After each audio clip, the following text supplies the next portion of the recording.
بسم الله الرحمن الرحيم. معكم كابتن عباد عبد السلام، مدير فني نادي بهتيم الرياضي، فريق كيك بوكس نادي بهتيم، ومدرب منتخب مصر للكيك بوكس. احنا الحمد لله السنه دي عملنا انجاز كويس. عندنا لعيبه من البراعم لمرحله العموم في الجنسين، البنين والبنات في منتخب مصر. كل مرحله بيكون لينا لاعب او لاعبين في كل مرحله الحمد لله، وان شاء الله احنا في تطور كبير قوي، وباذن الله من اول يعني في الموسم الجديد اللي هو هيبدا من اول 1/9 هيبقى في شغل تاني، وهيبقى في لعيبه اكتر ان شاء الله.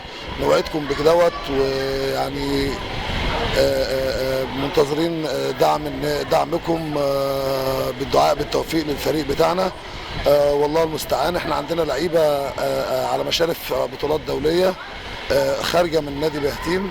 عندنا في فرقه الناشئين 3 لعيبه في المنتخب، وعندنا في فرقه الشباب عندنا 2 لعيبه في المنتخب، وفي العموم عندنا 3 لاعبين منهم بنت في منتخب مصر، وكانت مرشحه انها تسافر بطوله بحر المتوسط.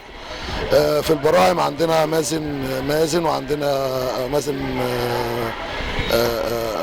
محمد جمال ورودينا رمضان بكر.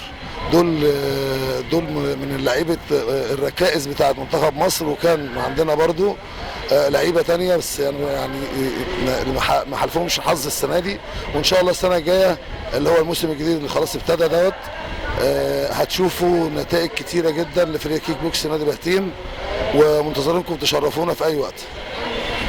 شكرا.